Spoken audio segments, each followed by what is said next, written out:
सुप्रभात प्यारे प्रदेशवासियों, तो मौजूद हुए हैं आपके सामने हिमाचल प्रदेश की सुबह की ताज़ा खबरों के साथ। तो इससे पहले खबरों के सिलसिले को शुरू करें, आपसे निवेदन है चैनल को आप जरूर सब्सक्राइब करें। तो पेश यहाँ सुबह के मुख्य समाचार। पेयजल संकट का हल नहीं हुआ तो गांव छोड़कर चले गए 21 परिवार।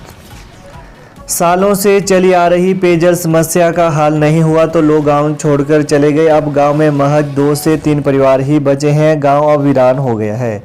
जी हां, यहां बात हो रही है समुद्र तल से 8000 फीट की ऊंचाई पर स्थित भरमौर के मोहन गांव की। इसकी मुख्य वजह है गांव में 68 वर्षों से चली आ रही पेयजल किल्लत। हैरानी की बात है कि जल शक्ति महकमे ने 16,17,000 रुपये खर्च कर गाँव के लिए पेयजल लाइनें बिछाई और भंडारण टैंक बनवाया, लेकिन पेयजल लाइन हर साल बारिश में बहती चली गई। इसका खुलासा सूचना का अधिकार अधिनियम के तहत ली गई जानकारी में हुआ है। यहाँ के मोतीराम शर्मा, धर्मचंद, हांडूराम और तिलकराज ने बताया कि मोहन गांव में पिछले 68 वर्षों से पेयजल किल्लत का सामना लोगों को करना पड़ रहा है। नाहन में भारी तूफान से टूटा पेड़, चपेट में आए 6 वाहन, अंधड़ से अस्त व्यस्त हुआ जनजीवन।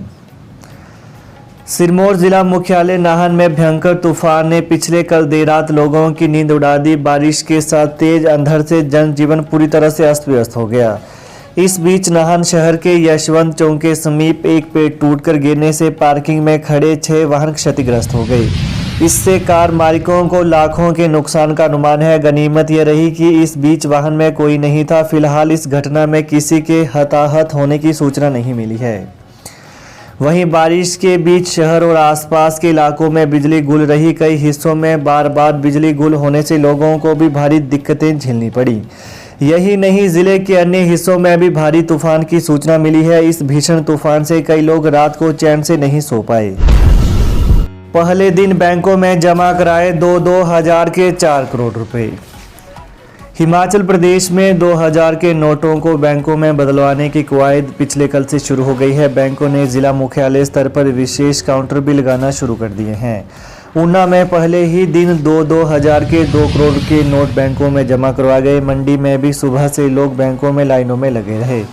हालांकि पहले दिन शिमला समेत कई अन्य जिलों में कम ही लोग 2000 के नोट बदलवाने के लिए आए। पेट्रोल पंपों पर भी पेट्रोल डीजल डलवाने वालों ने 2000 रुपये के ही नोट दिए।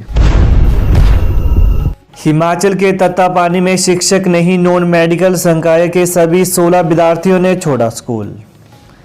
हिमाचल प्रदेश के मंडी जिले की राजकीय वरिष्ठ माध्यमिक पाठशाला तत्तापानी में 11वीं कक्षा में नॉन मेडिकल में दाखिल लेने वाले सभी 16 विद्यार्थियों ने 2 महीने के भीतर ही स्कूल छोड़ दिया है।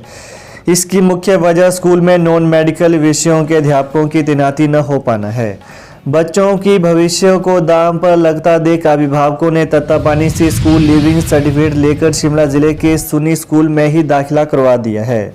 वहीं एक ही स्कूल से 16 बच्चों के पलायन करने से प्रदेश सरकार के उच्च गुणवत्तापूर्ण शिक्षा देने के वायदों और दावों पर लोगों ने सवाल खड़ा करने शुरू कर दिए हैं। प्रदेश सरकार ने लोगों की मांग पर राजकीय वरिष्ठ माध्यमिक पाठशाला तत्तापानी में इसी साल नॉन मेडिकल की कक्षाएं शुरू की थी। विशेष बातचीत में विक्रमादित्य सिंह बोले, भाजपा में जाने की बात निराधार, हम कांग्रेस पार्टी की विचारधारा के साथ। लोक निर्माण विभाग एवं युवा सेवाएं खेल मंत्री विक्रमादित्य सिंह का कहना है कि मैं इस बात को रूल आउट नहीं करूंगा कि भविष्य में केंद्र सरकार कांग्रेस नेताओं पर ईडी के माध्यम से किसी भी तरह का दबाव नहीं बनाएगी। प्रतिभा सिंह को प्रदेश अध्यक्ष पद से हटाने का कोई कारण लगता नहीं है। रघुबीर सिंह बाली मेरे बड़े भाई की तरह है। हम मुख्यमंत्री सुखविंदर सिंह सुक्खू के साथ मजबूती के साथ खड़े हैं। विक्रमादित्य सिंह ने कई महत्वपूर्ण सियासी मुद्दों पर खुलकर बात की। वहीं एक प्रश्न में पूछा गया कि जय श्री राम, जय बजरंगबली जैसे नारों से आप राजनीति गलियारे में क्या संदेश देना चाहते हैं? तो जवाब दिया, कांग्रेस ब्रह्मत्य नारों से नहीं बल्कि विकास के बल पर वोट मांगती है। देश और प्रदेश में हिंदुत्व के प्रसार में कांग्रेस सरकार ने ही ज्यादा काम किया है। भाजपा हिंदुत्व के नाम पर गलत धारणा बनाने की कोशिश कर रही है। मैंने हमेशा कोशिश की है कि धर्म और जाति की राजनीति से ऊपर उठकर बात की जाए। तृतीय श्रेणी कर्मचारियों की भर्ती प्रणाली बदलेगी, खत्म होगा OMR शीटों से परीक्षा लेने का तरीका। हिमाचल प्रदेश में अब तृतीय श्रेणी कर्मचारियों की भर्ती प्रणाली बदलेगी। OMR शीटों से परीक्षा लेने का तरीका खत्म हो जाएगा। ऑप्टिकल मार्क रिकॉग्निशन को अब पुराने ज़माने की तकनीक माना जा रहा है। इससे भी पेपर लीक होने की आशंका रहती है। इसके बजाय अब कंप्यूटर आधारित यानी सीबीटी आधार पर परीक्षा ली जाएगी। National testing agency, staff selection commission और रक्षा क्षेत्र की भर्ती एजेंसियों ने भी ओएमआर शीट वाली प्रणाली को बंद कर दिया है। वहीं नया आयोग किस तरह का होगा, इस बारे में भी चर्चा होगी। नया आयोग भी बेहतरीन भर्ती एजेंसी की तर्ज पर बनेगा। पिछले कल सेवानिवृत्त आईएएस अधिकारी दीपक सानन की अध्यक्षता वाली कमेटी की दूसरी बैठक हुई। धनीराम शांडिल बोले, हिमाचल में अब 3 बार दवाओं के सैंपल फेल होने पर उद्योग होंगे सील। प्रदेश में अब लगातार 3 बार दवाओं के सैंपल फेल होने पर उद्योग सील होंगे। स्वास्थ्य मंत्री कर्नल धनीराम शांडिल ने मीडिया में प्रकाशित खबर का संज्ञान लेते हुए कहा कि ऐसे उद्योगों को अब बख्शा नहीं जाएगा जिनकी दवाओं के बार बार सैंपल फेल हो रहे हैं। उन्होंने कहा कि लगातार 2 बार दवाओं के सैंपल फेल होने पर उद्योग का लाइसेंस रद्द होगा और तीसरी बार सैंपल फेल होने पर उद्योग को सील किया जाएगा। उन्होंने कहा कि अंतर्राष्ट्रीय स्तर पर इस प्रकार का गिरोह सक्रिय है जो पैसा कमाने के चक्कर में लोगों की जिंदगियों के साथ खिलवाड़ कर रहा है। पत्रकारों से अनौपचारिक बातचीत में उन्होंने कहा कि दवाओं की गुणवत्ता से कोई समझौता नहीं किया जाएगा। सरकारी नौकरी, हिमाचल पुलिस करेगी 1226 कांस्टेबलों की भर्ती, वित्त विभाग को भेजा मामला। हिमाचल प्रदेश पुलिस जल्द ही 1226 कांस्टेबलों की भर्ती करेगी। 877 पुरुष, 292 महिला कांस्टेबल और 57 ड्राइवरों को भर्ती किया जाएगा। पुलिस मुख्यालय ने इस मामले को वित्त विभाग के समक्ष रखा है। डीजीपी संजय कुंडू ने बताया कि पुलिस विभाग के इस प्रस्ताव पर वित्त विभाग ने विवरण मांगा है।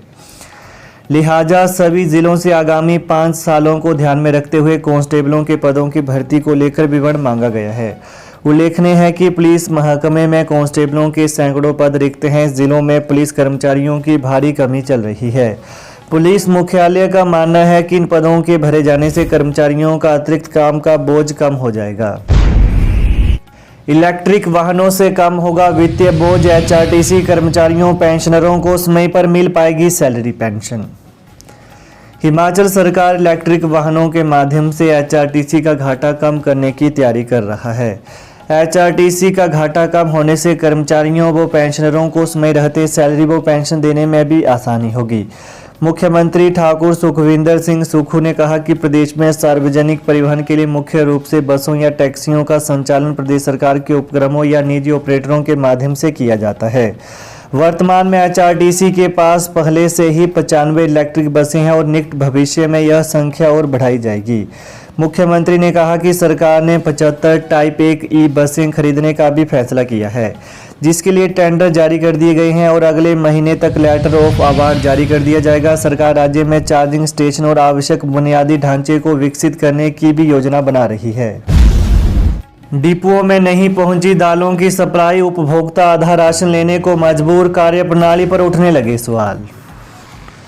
सस्ते राशन के डिपो में अभी तक दालों की सप्लाई नहीं पहुंच पाई है, जबकि मई माह खत्म होने को है। ऐसे में प्रदेश के लोगों को इस माह बाजार से महंगे दामों पर ही दालें खरीदनी पड़ेगी। यही नहीं, डिपो में बैकलॉग ऑप्शन न होने से लोगों को पिछले माह की दालें चाहकर भी नहीं मिल पाएंगी। ऐसे में प्रदेश के लोगों ने प्रदेश सरकार से डिपो में बैकलॉग ऑप्शन को बहाल करने की मांग की है, ताकि उन्हें पिछले माह का दालों का कोटा मिल सके। तो ये है आज सुबह के मुख्य समाचार। तो प्रदेश की ताज़ा खबरों को पाने के लिए चैनल को आप जरूर सब्सक्राइब कर लें। धन्यवाद।